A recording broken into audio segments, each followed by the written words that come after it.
Ladies and gentlemen, welcome back to Blue Grit Radio. Thanks for tuning in. This is your host, Eric. We have a very special episode today, and that is basically my appearance on another podcast, the Off Duty Podcast. So, Anthony, it was a pleasure to meet this gentleman. He's a retired police officer, and he runs this really cool project where he highlights the person behind the badge. So, men and women who represent the badge, public servants, and it gets into their character, it gets into their why and their purpose. So an awesome opportunity to showcase, highlight those individuals, and really humanize and connect with the community that way. So give him some love, give him a follow, check him out on Instagram, download, subscribe to his podcast. And if you like this episode, let him know. Maybe he'll have me back. I don't know, that's something he does. But in any case, without further ado, here we go. Hope you enjoy. She's getting understandably very emotional, realizing that she almost lost me. And then the potential scarring on my arm, and she's, reflecting on the man, like this is going to be a constant reminder for our whole lives about how you were almost gone.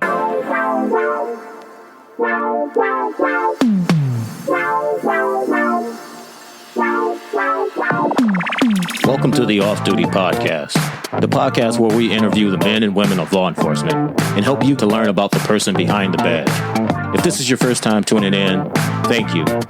My name is Anthony McNeil, retired police officer and your host. Let's get started.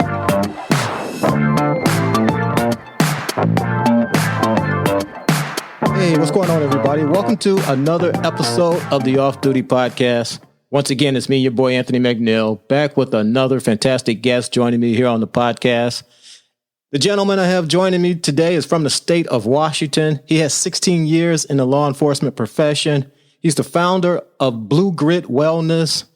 He's also the host of a podcast, Blue Grit Radio, brand new podcast that he's recently launched. So we're going to get into all of that stuff here with him in a minute. I'm happy to have joining me Mr. Eric Tung. Did I pronounce that right? You did, yeah. Thanks, awesome, Anthony. I appreciate it. Appreciate you coming on here and kicking it with me. Yeah, man. Thanks so much for having me. Absolutely. Guys, if you've listened to the podcast before, I appreciate you coming back and showing support. If this is your first time tuning in, welcome. Hope you stick around. Hope you hear something that you like that makes you come back. And guys, I like to start each episode off with the same question. And Eric, that's simply, why law enforcement? Yeah, I found that when I talk about this, so just for context, I've been in a hiring and recruiting role for about 9 months. Okay. In the last 9 months, kind of heading up the recruiting and backgrounds unit for my department. But without getting too much in the weeds, I was one of those, never thought I'd be a cop kind of kids. I was a really shy kid. But really the crux of it happened in college. I was attending university, and it was a lot of trying different things through my college career. It was definitely trying different things and different types of courses, even in high school, and kind of pivoting and readjusting and saying, okay, maybe that's not for me. That's not for me. And a lot of it was really driven off of what my family expected, or things, other professions that were, in my extended family. Mm-hmm. But why law enforcement? I think it really comes down to a culmination of things. One being, pretty shy kid, but also, lacking a certain amount of confidence growing up. I wasn't close to my father. So that was definitely something in hindsight, as a more, I guess, developed adult, I reflected that that's probably pretty impactful to me trying to find myself in this world and how I can be a positive force and a positive mentor to others. But, without going all over the place, I think throughout my life, there was a large disdain for bullies and a large disdain for people that took advantage of others, people that would take away rather than contribute towards society. Mm-hmm. And that was definitely very impactful in college, where, I went to school in Seattle, University of Washington, and we all know regionally what that looks like now. But even, 15 years ago, it was pretty bad. It was a huge hub for a lot of homelessness. There were a lot of people with mental health conditions walking around through the university area, the neighboring areas, where all the college students were living, the dorms, the fraternities, Greek Row. So property crime is huge. Drug epidemic was already on the huge rise. So it was something that we even saw as students on the day to day, and to have my car broken into numerous times, and have issues with some of my female friends being followed or harassed, and even someone, an arsonist lighting my house on fire when I was sleeping in it with my buddies. Yeah, over winter break. Those are all things that I think really contributed to me wanting to seek this field of public service, to be the boots on the ground, like literally and figuratively, but really think about and just try my hat at, how I could be out there and do something significant, do something important. Yeah. You said your family had other expectations for you in terms of career. What was their feelings once you told them you were going this route? Yeah, my mom, I love my mom. I don't know where I'd be without her. Probably nowhere really positive. But mom's worry, and that's a conversation I have with so many young men and women coming into the department or the force. Of course, she worries.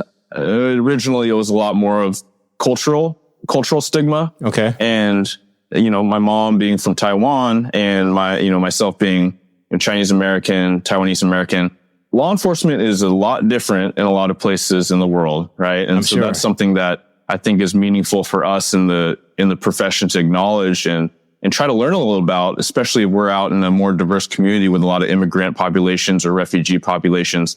But, it can be different things here in this country, but certainly overseas where my family's from, it was a lot more regarded as like a blue collar job. It's what you did if you didn't have any options. You didn't have any skills, any education. It's kind of like you go into, the grunt trades work, like the unskilled labor, where you become a police officer. And so that was something that, my mom had to kind of wrap her head around. And luckily I know that she's proud of me and the things I've been able to accomplish and the impact I've made. But, that was one large thing. You have a kid that's pretty good academically through most of his life, and then gets into a good school, and then he wants to be a cop, which doesn't even require a college degree, like at least we get a bonus for it. But yeah, I think of being, my late 30s now, reflecting back, I was like, okay, I can understand a lot more of the pushback and reservations outside of the danger aspect. And then, she's my mom. Of course she's going to worry. That's what I'm they the baby. do. So yeah, that's their job. And I'm always going to worry about my kid too. So that's how it goes. For sure. Once you finally got into the profession, was it what you thought it would be? Yes and no. So many things. And I think I'm continuing to realize and have these points of reflection. And that's where, honestly, running the Instagram or even the new podcast, that's been very therapeutic in some ways. It is a stressor in some ways because it's, when my hobbies are very in line with still work and work themes. Mm-hmm. That's something I'm realizing. But yeah, I guess initially, to rewind way back, I work in the city of Kent, state of Washington, so South King County, and it's pretty busy. There's significant crime, and that's part of what drew me to this community and this city. Okay. Was the opportunity to work in those types of environments. I had the privilege of growing up in a more suburban, a safer, more affluent area. When I was growing up through, middle school, high school, so it wasn't as much of a concern. Really, my exposure to danger, was more as a young adult, going to school and going to college. So it was pretty eye opening. I thought I was decently cultured and decently aware of a lot of how the world works or social issues and all the, the intersection of all that with criminal justice. But it was a pretty significant awakening. Yeah. As far as how some people live, how some people are trying to make it and what others have to contend with. And even as I say those phrases, that has developed, every so many years of what I even think that means when I say it. Mm-hmm. But just to recognize, how I think it was a rude awakening to see what level of crime is out there, and maybe the volume of it at times was pretty jarring. But then also just, your honest, everyday families that are just trying to make it by, in these more unsafe communities, like that was extremely eye-opening. Yeah. But I think that as I've gotten older and matured, since I came on, as a 21-year-old and on the street at 22, which is about as young as you can be, certainly my life experience and just maturing in this job has afforded me more opportunities to empathize and really challenge my views and challenge, I guess, my own narratives or those of others, and how we can do this job to try to be the best we can and try to be the best for our communities out there. Yeah. And I think I know the answer to this next question, but after 16 years, you still have passion for the job? I do. Some of my more recent conversations, especially in the vein of recruiting, I mean, man, that has really reignited a lot when you get to talk to people that they're excited. They're hungry for this job and for the opportunity to change lives and in this impact. It does remind you of where you were at so many years ago. Absolutely. That's a challenge I recognize, for a lot of my peers and colleagues is sometimes the archetype is a graveyard officer that's worked graveyard too long and they only see one view of humanity. They don't even see it on their time off because they keep the same hours, and it's not everyday normal people when you're working that kind of lifestyle. So the challenge is, hey, have you thought about going back to days for a half year just to feel what it's like to be a more quote unquote normal person? Yeah. And I think that being able to work different units, more community facing units, or something that at times, to be honest, doesn't really feel like a police job, except for you're talking about police jobs as a recruiter or a manager in that respect, has been very, very helpful. At the same time, I think it is important to acknowledge, there's always phases of, feeling weighed down or burnt out. My team and I really got after it with the recruiting, and we've been very successful in our region. But there is almost a dissatisfaction when you get so much done, and then it becomes the next challenge. And that challenge might be training, or that challenge might be, okay, I found the people that are willing to join our team, but we can't get them into academy. So how do I better support my different units, or from my seat in the house? How do we make more collaboration within the department? And it can be a challenge to keep that motivation always high, or to keep that discipline always high. Yeah. I just wanted to mention that because it's something that I'm currently kind of trying to navigate for myself and my team, and just trying to, it's the long game. And how do you take better care of your team, and through things like peer support that I'm involved in, and different kind of wellness topics for this pretty stressful profession, regardless of what hat you wear, what seat you're in. Absolutely. And you kind of touched on this a little bit, but you said that you're starting to notice that a lot of your hobbies are also part of the job, or related to the job in some aspect. Outside of the job and outside of those hobbies, what else do you enjoy doing? Yeah. So I got a little daughter. She's coming up on 4 later this year. And so she's been, a great teacher, in that it's helping me realize that, life goes fast, but it's really the slow moments that you need to take hold of and to be present. Right. So a personal challenge, especially with, the workaholic type of drive that a lot of first responders have, is to really remove yourself from the distractions, really put the phone all the way over there. Right. Especially if you're not on call, and if you are on call, then turn the ringer up, but put it way over there. Right. So that you're not tempted to look every time it buzzes. You're not tempted to check in and respond to something, especially if you're off duty. There will never be, you'll never be done with the calls. You'll never be done with the emails or the caseload. It'll always be there. So when you have time, take time. Many departments provide a decent amount, right? So, and do that self-check, right? So you focus on what's most important, because I think for most of us, why we got into the job is because we care about people. Mm-hmm. And who do you need to care about more, and who do you need to take care of more than anyone? And that's your family. That's your friends. That's Absolutely. Your inner circle, or maybe your tribe within your workplace, right? But we all have those smaller circles that we need to make sure that we're doing our best to be there for them, and likewise, and vice versa, right? So that's the primary one in my life, my family, my wife, my kid. But then also I realized that in part of that theme, to kind of remove from tech and this world where we're constantly reachable, right? So we can constantly be working, is nature, right? And that can be just walking outside with my dog. A better venture is when I can actually get to a trail, in the Pacific Northwest. Mm-hmm. Most places have an abundance of trails. It's not just mountain hikes, but it's just just get in the forest and just breathe some fresh air, or, get by a stream or something. And that's been very restorative and therapeutic for me. Yeah, that's my daughter's thing. She actually lives in DC or in Virginia, but she works in DC, and she's into hiking. And as a matter of fact, just talked to her a minute ago. She's going hiking now. Oh, nice. Yeah. Nice. Had you not gone into law enforcement, what do you think you've been doing? Yeah, it's funny. Depending on where I was at in life, one of my earlier passions was doodling and drawing, right? So my first job I can remember wanting to do was being a cartoonist. And I think that's where being in social media and the podcast and writing, things like that, I'm finding that creative outlet again. Yeah. And so for the creative types like yourself, running a podcast and getting to meet people and put out this content.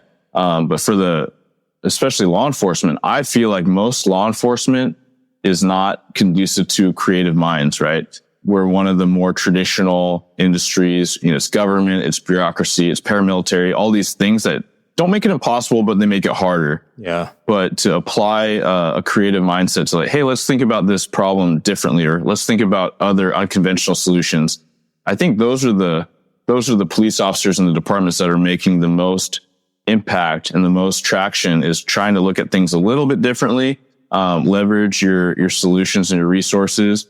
And that might be even interacting with things that exist, like resources in the legal system or prosecutors, right? But just to approach things a little differently. So, but I do think that, it would be more in the creative landscape. But I think, at the same time, a lot of what led me here was, like I explained earlier, a lot of different pursuits just weren't sparking my interest. When I was in college, I ran a painting franchise. And so I was able to work on projects, like sure, physically do the painting at times, but then get to a point where I wasn't really doing much of that. It was more project management and sales and marketing and, hiring guys.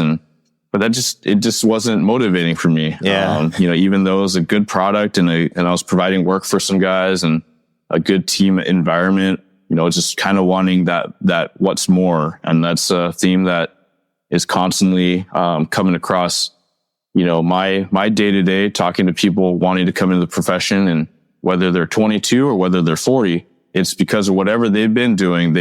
They know that they are looking for more purpose and a more impact in the day to day things that they want to be doing at work. Yeah.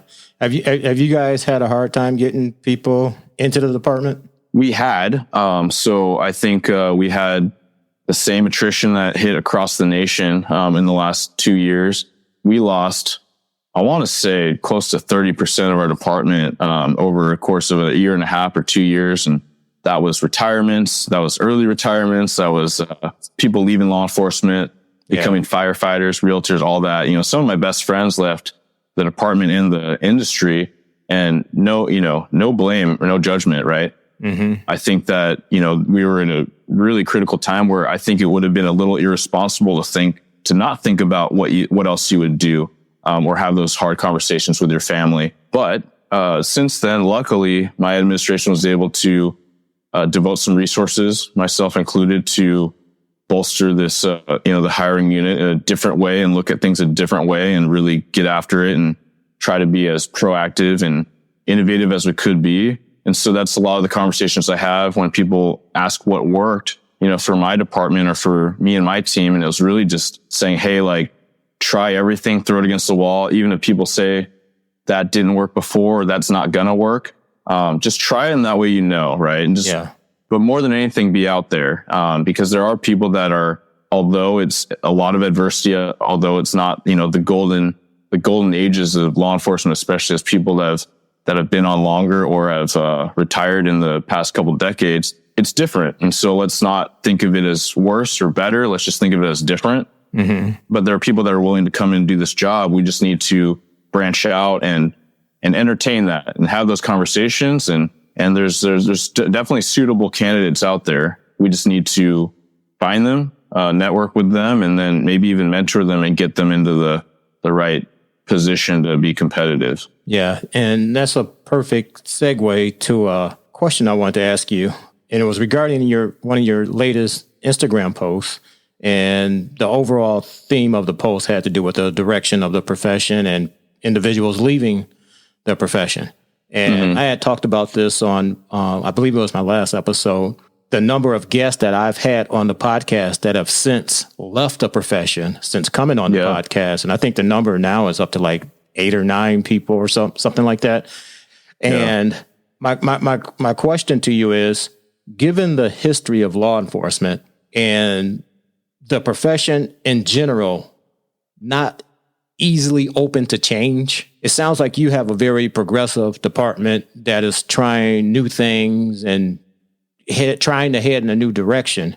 The profession as a whole, do you think that things like what you guys are doing there will have the opportunity to be accepted across the country in other departments? Or do you think it will always be going back to what it used to be because of that reluctance to change?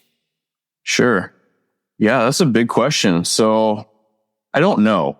I think when we look at our nation in the last couple of years, there's a lot of polarizing topics. And I think the media has done a very successful job in making us feel more divided than unified, which is a personal frustration, not just traditional media, but social media. And then we do it to ourselves in what we follow or what we repost and how we react or get defensive.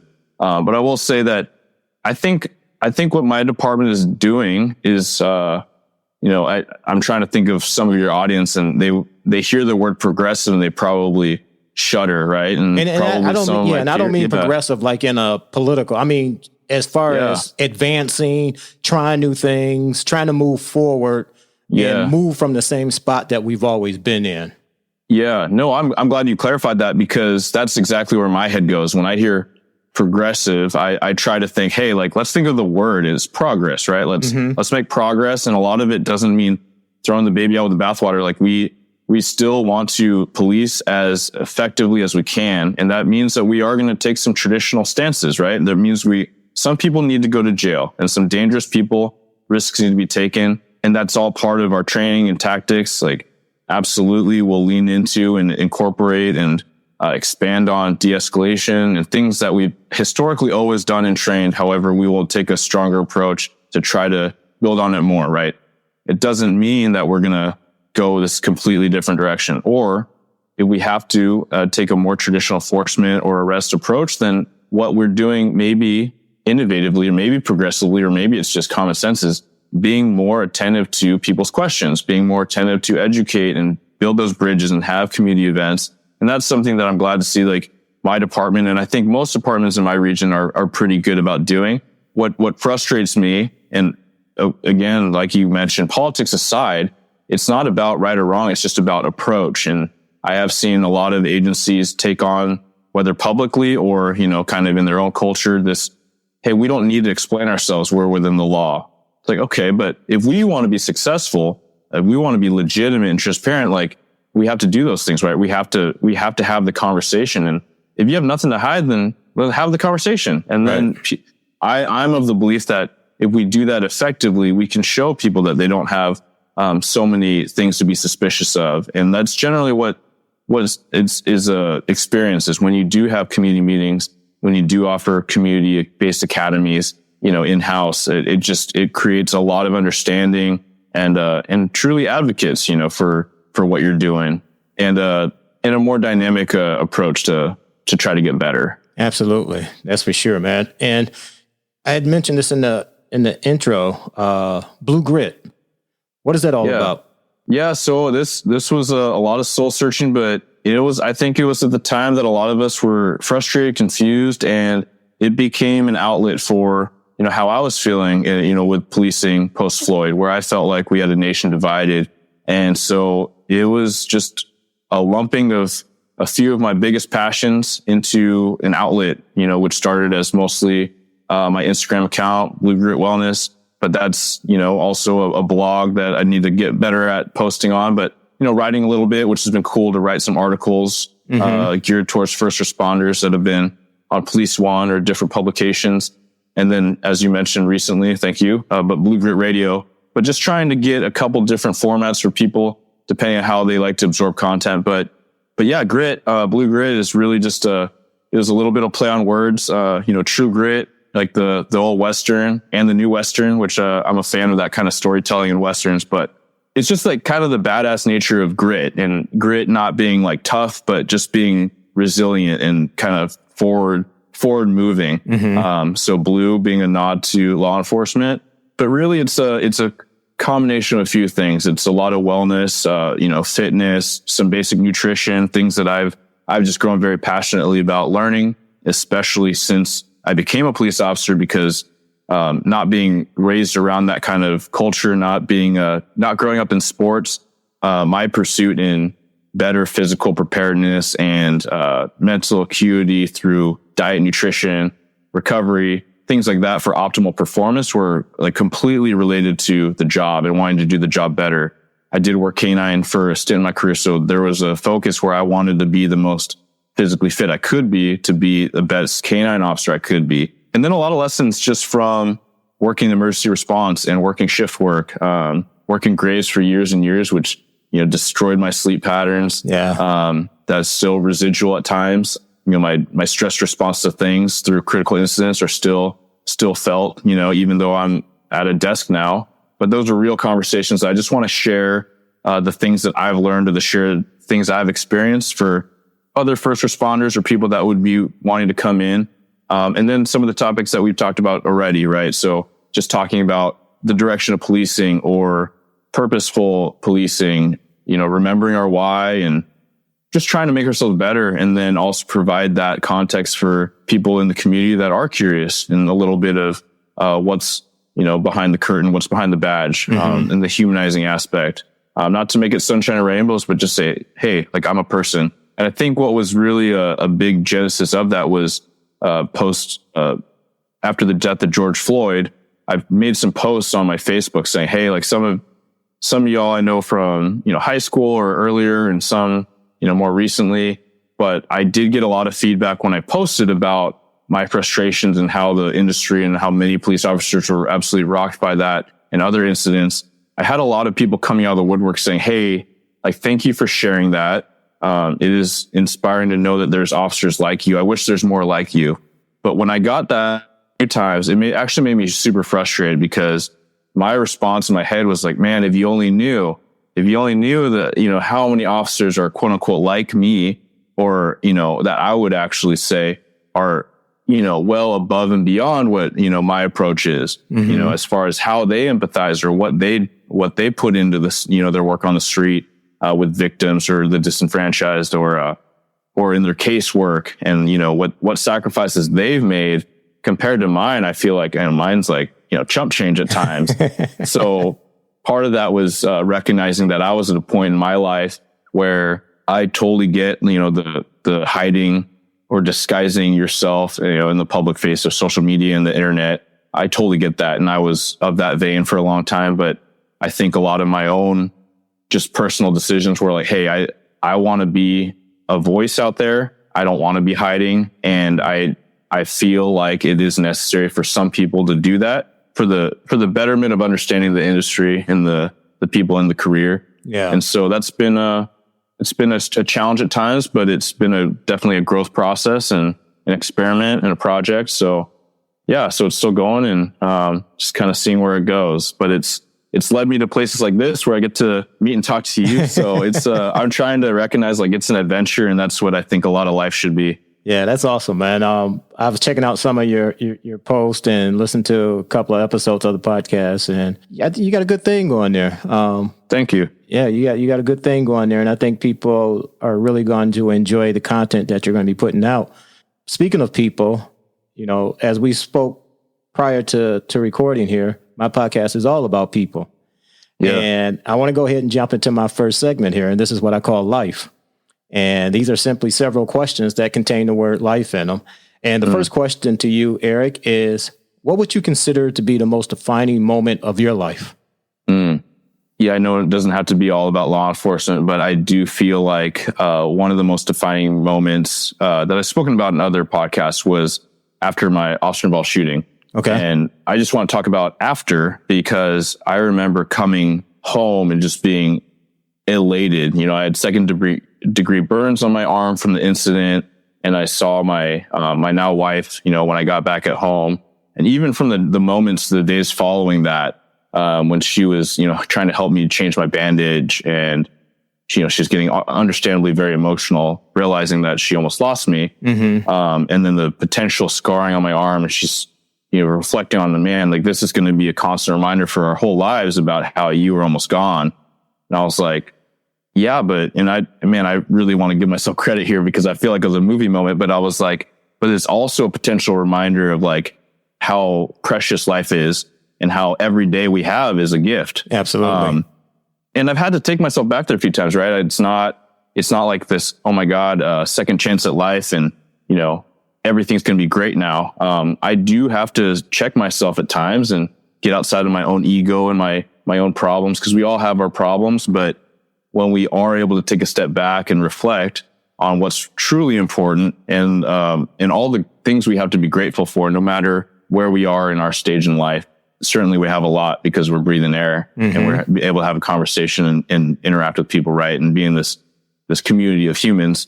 But I think that was a very impactful moment. One of the most defining for sure, where it's helped me remember the lessons of gratitude and gravitate back towards that, even when it's easier said than done. Yeah, for sure. That's something that a lot of people in this profession, fortunately, will not have an opportunity to be a part of, and that is an officer-involved shooting. I was involved in a shooting myself, and you're right. It makes you reflect, because in that moment, it could all be taken away. And I remember with my incident, to this day, I can remember every single moment of it, down to the details. And I remember when I got on the stand to testify, there was a moment, it started out as a pursuit where the defense attorney asked me if I had tunnel vision. And I told him no. And he was like, really? You're chasing my client at 80 miles an hour and you didn't have tunnel? I said, no, as a matter of fact, I can describe the three people standing in the Sunoco parking lot, exactly what they were wearing, how they looked at us, and they went back and pulled the tape, and it was dead on, But, it's amazing, those moments, they do really define a lot of things for you. So I totally get what you're saying, how that can be a defining moment. And, I don't know all your circumstances with your incident, but that scar will forever remind you of that, I'm sure, Yeah. Yeah, absolutely. And I think that, as you mentioned, fortunately, most law enforcement officers don't have to experience an officer-involved shooting. But I think it's worth mentioning that many have been in that moment where their fingers on the trigger, they're taking slack out, and they decide not to. Or they almost do, the suspect's actions lead them in a way where it almost happens, or it legally would have been justified, but it doesn't. And that takes as much, if not more, toll on a lot of officers than pulling the trigger and going through that. For sure. The second guessing and all those things. So I think that is worth, mentioning that I've definitely had situations like that I lost more sleep over than my actual shooting. And I talked to a lot of my guys, through peer support about the not shooting and the guilt associated potentially, or just or even the same themes, like recognizing that it could have been, a game ender, for your career, for your life. But I think that, officers and prospective officers, or just people listening in, it's worth reflecting on those things too. For sure. Great points. Next question, Eric. Are you living life to the fullest right now? It's a work in progress. And it's funny because I feel like a lot of people, either they're my close circles here at work, or just people that follow, right? Social media is just that. It's one angle of things, and I can talk about sleep quality and all that. And then meanwhile, my best friend will be like, why are you sending an email at 4 a.m? I'm like, man, my sleep's jacked up. Right. So it's a work in progress. I think I just saw something where it was something to that effect, but it was like a meme or something, but it was saying, hey, like, recognize that these are the years, or these are the moments that you've been working your whole life for. Like this is the life you've been dreaming about. And I think it goes back to gratitude and perspective again, right? Where yes, it is a work in progress, but it's never going to be perfect. And as long as we are doing what we can to refine it. I got a vacation coming up, so I'm taking the time off that I'm preaching about. I was on daddy daycare, with my wife out of town for work for 11 days. And so I was a lot better about putting my phone, my computer away. When I was at home, I was burning a few hours to accommodate for that, so making it work. So I think that as long as you are recognizing the work in progress, at least I am at this point, I can say that I'm living my best life in some version of that. I'm self-critical though, so I know we all are. All right. Well, that leads me to my next question. And that is, now pay attention to this one. This is one of my favorite questions to ask. Okay. If you had a person in your life who constantly spoke to you in the same manner that you sometimes speak to yourself, how long would that person remain in your life? Oh man, I'd punch that guy in the face. I love that, man, because I've heard that before, and I've flipped that on, some of my closest friends and colleagues, and they're like, you know what, man, that's right? Yeah, the self-criticism is real, and I think that it becomes a tool at times. It makes a lot of high achievers, but man, it can do some damage to there. Yeah, absolutely. And so, yeah, it sounds kind of woo, but I think that is something that I could benefit from leaning more into, is that, love yourself first and what you give yourself credit for rather than what you focus on needing to improve or change. For sure. Last question. Thanks for bringing that up. Yeah. Last question.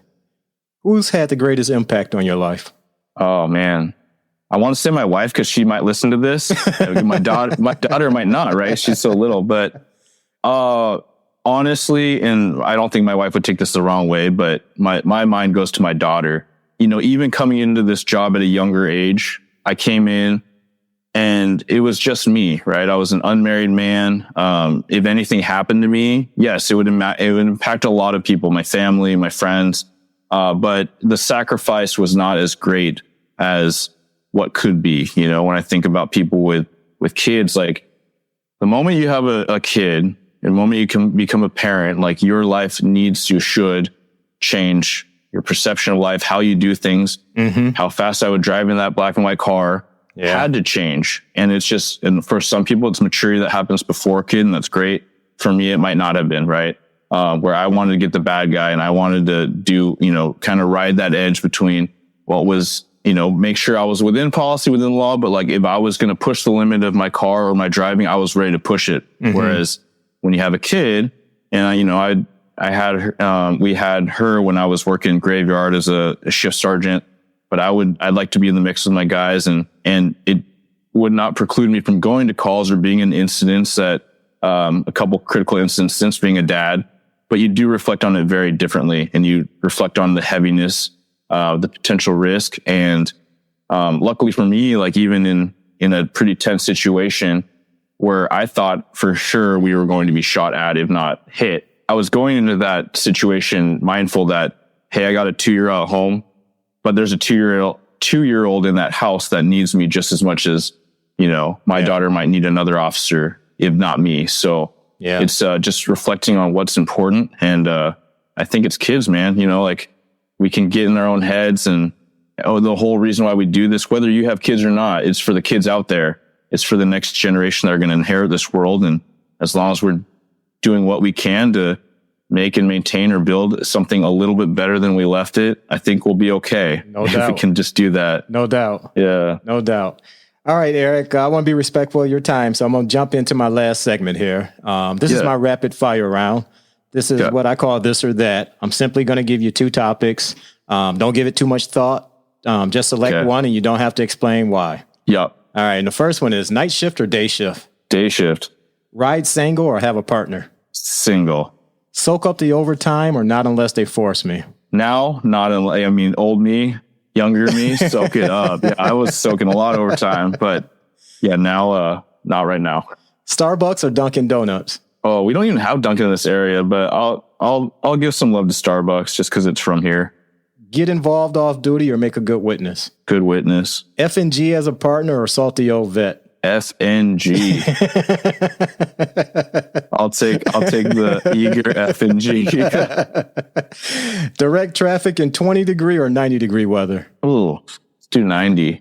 Cops or live PD? Cops. I'm dating myself. Donuts, filling or no filling? No filling. And the last one, honesty or respect? Honesty. I love it. I love it. Man, listen, I appreciate you taking time out of your day to hop on here with me. If you can thanks do me so much, man. Yeah, for sure. If you can do me a favor, please, can you just share your social media and your website so people can go over and check you out and see your content? Yeah, absolutely. I'm most active on Instagram. That's Blue Grit Wellness, all one word, bluegritwellness.com. And for my blog, and then Blue Grit Radio. So that's on Spotify, Apple, and Amazon. Awesome.